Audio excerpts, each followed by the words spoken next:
Good morning, students. Today we are going to do worksheet number 13, which is based upon chapter number 14, लेखन भाग, पिता की ओर से पुत्र को पत्र, व्याकरण विशेषण बनाओ। ये आप शब्द संग्रह में भी कर सकते हो, विराम चिन्ह और शब्द संग्रह में विलोम शब्द वाक्य बनाओ। राइट। सो फर्स्ट है पठन भाग। नीचे दिए गए गद्यांश को पढ़िए और उत्तर लिखिए। मैं पृथ्वी हूँ, मैं सभी जीवों का पालन करती हूँ। मैं तुम सबको भोजन, वस्त्र, हवा, पानी आदि उपलब्ध कराती हूँ। इन सब चीज़ों से ही तुम जीवित रह पाते हो। जानते हो, करोड़ों वर्ष पहले मैं सूरज से अलग हुई थी, तभी से मैं उसके चारों ओर चक्कर लगाती हूँ। इसी कारण ही दिन रात होते हैं और ऋतुएं बदलती हैं। शुरू शुरू में मैं भी आग का गोला थी, किंतु जैसे जैसे समय बीतता गया मैं भी ठंडी होती गई। प्रश्न 1, सब जीवों का पालन करने वाला कौन है? तो आप इस गद्यांश को पढ़ोगे और इसके उत्तर लिखोगे। तो हम इनके उत्तर लाइव क्लास में करेंगे। राइट। प्रश्न नंबर 2, पृथ्वी करोड़ों वर्ष पहले किस से अलग हुई थी? प्रश्न नंबर 3, शुरू शुरू में पृथ्वी किस चीज का गोला थी? फोर्थ, सूरज के समानार्थी शब्द लिखो। तो सूरज के अपने आप को 2 से ज्यादा समानार्थी शब्द लिख सकते हो। प्रश्न नंबर 5, गद्यांश में प्रयोग किए गए विराम चिन्हों को नाम सहित लिखो। नाम सहित कैसे? जैसे सपोज ये फुल स्टॉप है तो आप यहाँ इसका साइन लिखोगे, एरो डाल के लिखोगे पूर्ण विराम। अगर कॉमा है तो अल्प विराम। राइट। इसमें जितने भी विराम चिन्ह हैं उसको आप अलग से 1 2 3 करके मेंशन करोगे और उनके नेम भी लिखोगे। Right. Now next is second section, writing section, लेखन भाग। कम अंक आने पर पिता की ओर से पुत्र को पत्र लिखो। राइट। तो आप इस क्वेश्चन को लर्न करके फिर करोगे अपनी नोटबुक नंबर 1 में। राइट। नेक्स्ट क्वेश्चन नंबर 3, व्याकरण भाग। प्रश्नों के उत्तर दो। प्रश्न नंबर 1, विराम चिन्ह किसे कहते हैं? इसका आपने अच्छे से मीनिंग याद करना है और फिर हम लाइव क्लास में डिस्कस करेंगे। सेकंड, अल्प विराम कहाँ प्रयोग किया जाता है? सबसे पहले आपको ये पता होना चाहिए कि अल्प विराम होता कौन सा है, तो वो यूज कहाँ होता है। राइट। प्रश्न नंबर 3, विराम चिन्ह लगाइए। फर्स्ट, तुम अपना काम करो, तो इसमें कौन सा विराम चिन्ह आएगा? पूर्ण विराम। सेकंड, विद्यालय का अर्थ है, तो यहाँ कौन सा चिन्ह आएगा? निर्देशक चिन्ह। विद्या का घर के बाद पूर्ण विराम। थर्ड, बाप रे बाप इतना बड़ा अजगर, बाप रे बाप के बाद एक्सक्लेमेटरी साइन, जिसको हम क्या बोलते हैं? विस्मयादि बोधक चिन्ह। इतना बड़ा अजगर के बाद पूर्ण विराम। राइट। प्रश्न नंबर 4, गलत विराम चिन्हों के स्थान पर सही विराम चिन्ह लगाइए। 1, तुम कब आए, तो इसको रिमूव करके हमने इसको रीराइट करना है सेंटेंस को लास्ट। सेकंड, वाह मजा आ गया, तो वाह के बाद एक्सक्लेमेटरी साइन, मजा आ गया के बाद पूर्ण विराम। राइट।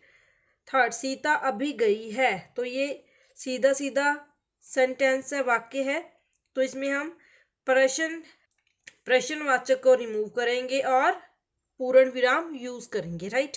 नेक्स्ट, फोर्थ, शब्द संग्रह। प्रश्न नंबर 1, विशेषण बनाओ।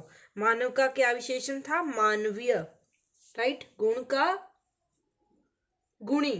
थर्ड, विष का विषैला, कृपा का कृपालु। राइट। मानवीय, गुणी, विशाला और कृपालु। सेकंड, विलोम शब्द लिखिए। विलोम शब्द फर्स्ट है उपकार का अपकार, क्रय का विक्रय, क्रय विक्रय, भलाई बुराई, गुण दोष भी होता है और अवगुण भी होता है। राइट।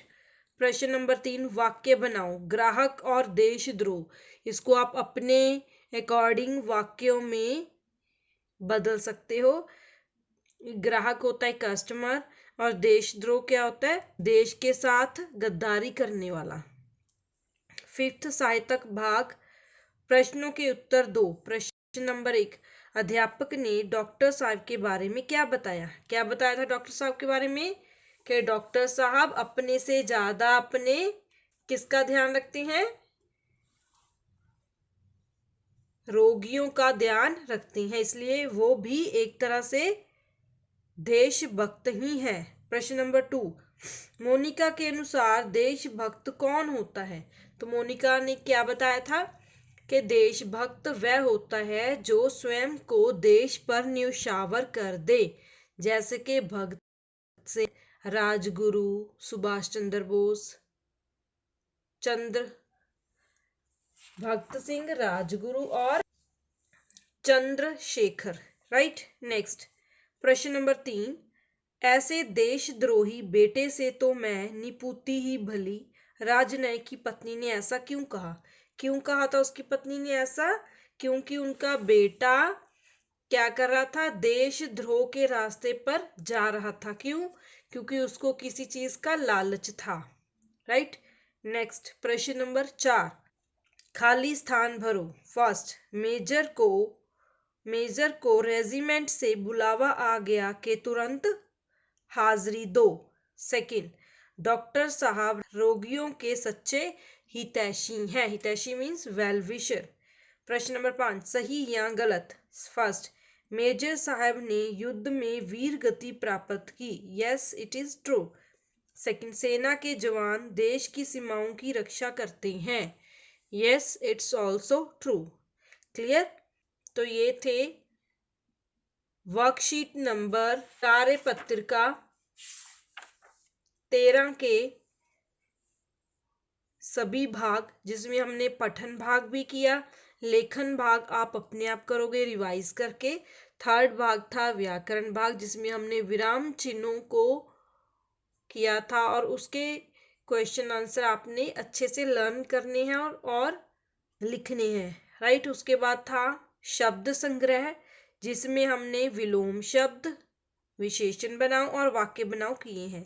तो लास्ट सेक्शन है साहित्यक भाग। राइट, जिसके हम क्वेश्चन आंसर डिस्कस कर चुके हैं। क्लियर?